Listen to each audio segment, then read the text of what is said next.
Welcome back to the Deep Dive. Glad to be here. We've got quite a pile of sources in front of us today.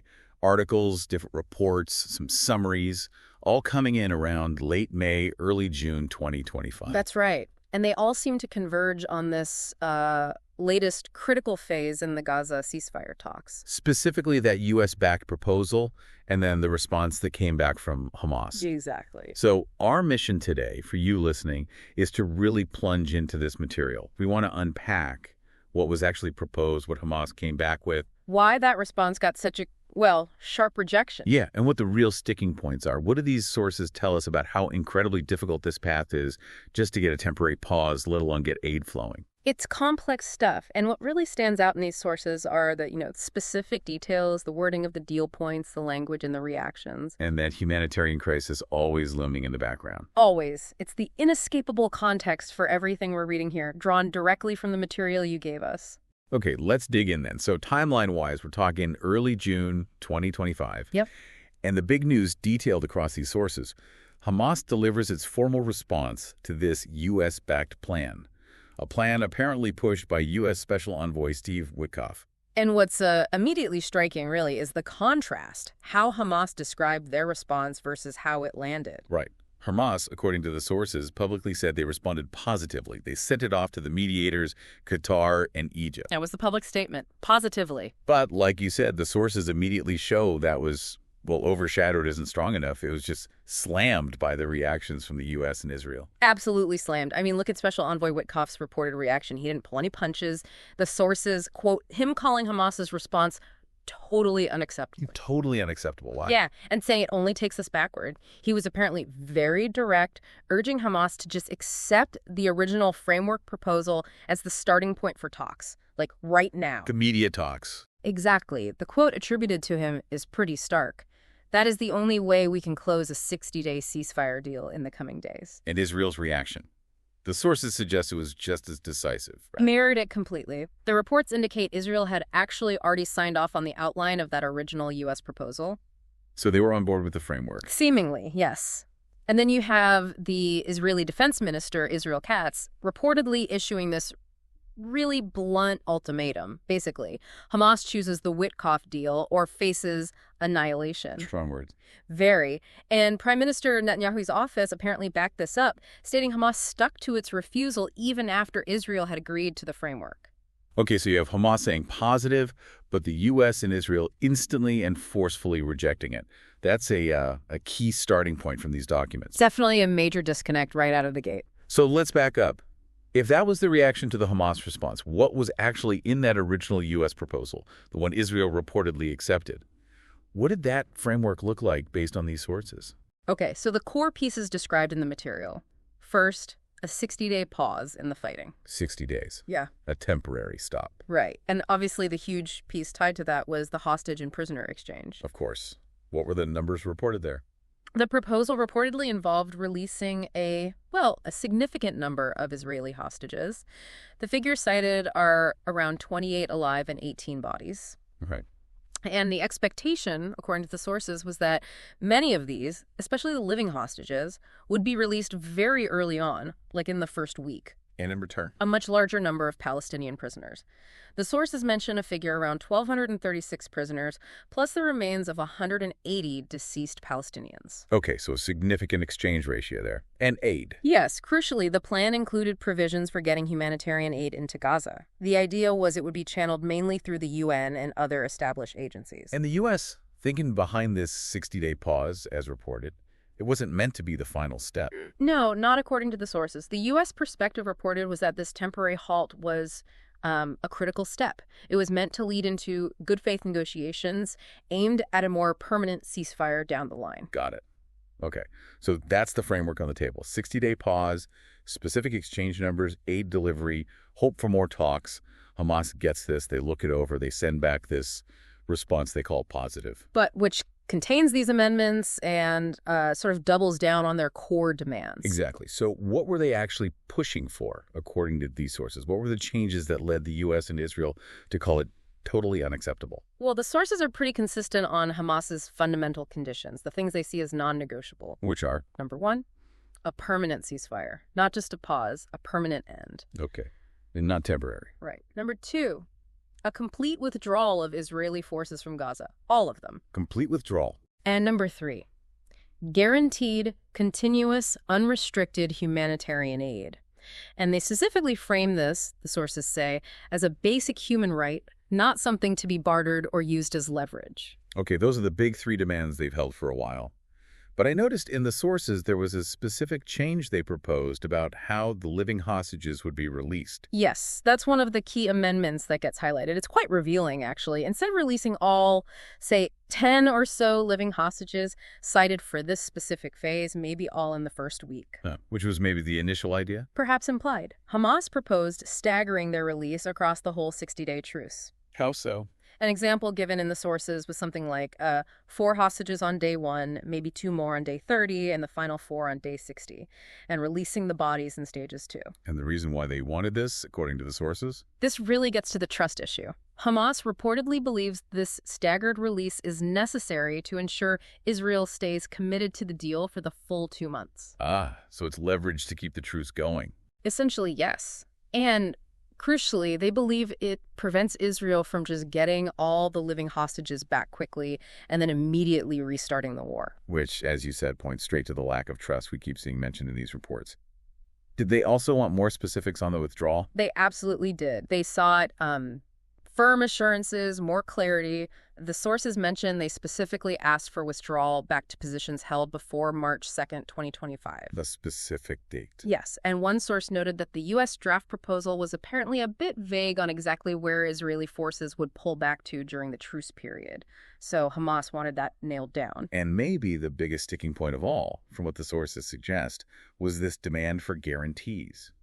Guarantees that this 60-day pause wouldn't just be, well, a pause, that it would actually lead to the war ending and that full withdrawal. This really seems to be the absolute core of their stated resistance. The material indicates Hamas felt the U.S. proposal just didn't have genuine guarantees that the talks during the truce would certainly result in the war ending and forces leaving. So the outcome wasn't guaranteed, just the talks. That seems to be their interpretation.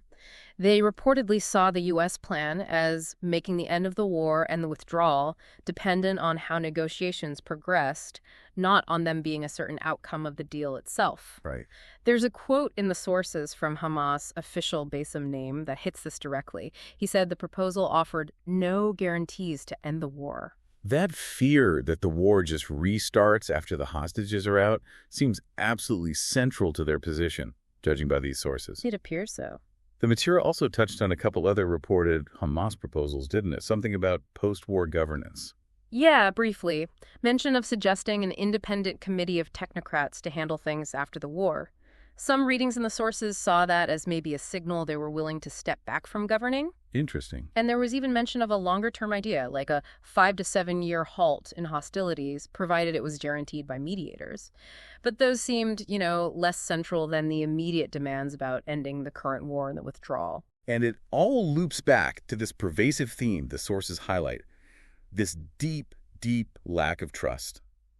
And also perceptions of bias in the whole process. You definitely see that laid out. Reports quoting Palestinian sources, Hamas officials, expressing real frustration, some even feeling betrayed by how the negotiations were handled. And there was that specific claim Hamas made, wasn't there, about the U.S. proposal itself changing? Yes, that's a significant point raised in the material. Hamas reportedly claimed the latest U.S. proposal they got was actually different from a version they thought they'd agreed to with Witkoff just a week earlier. And they believed it was changed after Witkoff met with the Israelis. That was their reported belief, yes, which, feeds directly into that feeling of bias. It gives context to quotes like that one from Bassem Name, questioning the mediation's fairness. He asked, why, each time, is the Israeli response considered the only response for negotiation? Right. He follows up saying, this violates the integrity and fairness of mediation and constitutes a complete bias towards the other side. That quote really captures the sentiment reported. And there's another quote from a Palestinian source close to the talks, criticizing the draft. Yeah, described in one article as criticizing Witkoff's draft for lacking clarity, lacking guarantees, and even suggesting, quote, ill intention. Wow. There were also reports suggesting Israel and the U.S. wanted to remove a provision about Hamas handing over administrative control. Hamas apparently saw that as blocking a potential path to actually ending the war and sorting out post-war governance. So many layers to the negotiations. And all of this, as these sources constantly remind us, is playing out against this absolutely devastating humanitarian crisis in Gaza. You just can't separate the diplomacy from the suffering. Impossible. The sources make that connection starkly clear. They cite the reported casualty figures from around that time, Gaza's health ministry reporting over 54,000 killed, over 124,000 injured. Staggering numbers. And the descriptions of daily life, widespread hunger, the UN warning that basically the entire population, 2.3 million people, are at risk of famine. Aid is described as just a trickle, nowhere near enough. And you see these reports reflecting sheer desperation, like the World Food Program saying 77 of its trucks were stopped and unloaded by people just desperate for food. It really puts Hamas's demand for aid as a human right and their stated fear of it being used as leverage into sharp focus. Absolutely. And the sources even touch on the difficulties of aid distribution itself, mentioning things like the U.S. and Israeli-backed Gaza Humanitarian Foundation, or GHF, and then criticisms from other aid groups about using armed contractors, the potential militarization of aid. Plus just heartbreaking quotes from Gaza residents about how hard it is to get anything. It's a grim backdrop. So when we pull all these threads together from the sources of the U.S. plan, Hamas's very specific counterdemands, the flat-out rejection, the explicit quotes about mistrust, the horrifying humanitarian reality, what do these sources, taken together, really tell us? Why does this keep hitting a wall? What's the fundamental impasse here? Based only on what's presented in this material, the core deadlock seems to come down to two fundamentally opposed starting points, really. Okay. Hamas's primary stated goal is, we need a guaranteed permanent end to the war and a complete Israeli withdrawal. That's the non-negotiable price for releasing all the remaining hostages. Because they fear the war restarts otherwise. That's their stated fear, yes. Releasing hostages without that guarantee just means the fighting resume. And on the other side, Israel's stated goals. Primarily the release of all hostages and the dismantlement of Hamas's capabilities. But, and this is key, while insisting on retaining the right to resume military operations, they seem, based on the sources, very unwilling to commit upfront to that permanent ceasefire or a full withdrawal. So Israel wants hostages, and Hamas weakened before maybe considering a permanent end, while Hamas wants the permanent end guaranteed before releasing all hostages. That seems to be the fundamental clash presented here. And the U.S. proposal, described as aligning with Israel's view, offered that temporary pause, leading to negotiations. Which Hamas, as the sources show, just didn't trust would actually deliver their core demand. Exactly. Hence their amendments trying to build in those guarantees. Staggering the release, demanding specifics on withdrawal, pushing for assurances the war would actually end. But those very amendments were the things the U.S. and Israel called totally unacceptable. They saw them as deviating too far from the framework they'd proposed. Right. And underpinning absolutely everything, every proposal, every counter, every rejection described in these sources is that profound, crippling lack of trust. Each side suspects the other's motives. Deeply. Each side, as depicted here, seems to suspect the other is just trying to use any truce for strategic gain. Hamas fearing Israel will just restart the war. Israel fearing Hamas will just regroup, rather than seeing it as a genuine step towards ending the conflict. So what does this all mean? Here's where it gets really interesting. Given everything we've just unpacked from these sources about this fundamental disconnect in what each side needs first, this deep chasm of mistrust, what possible leverage could even begin to bridge that kind of gap?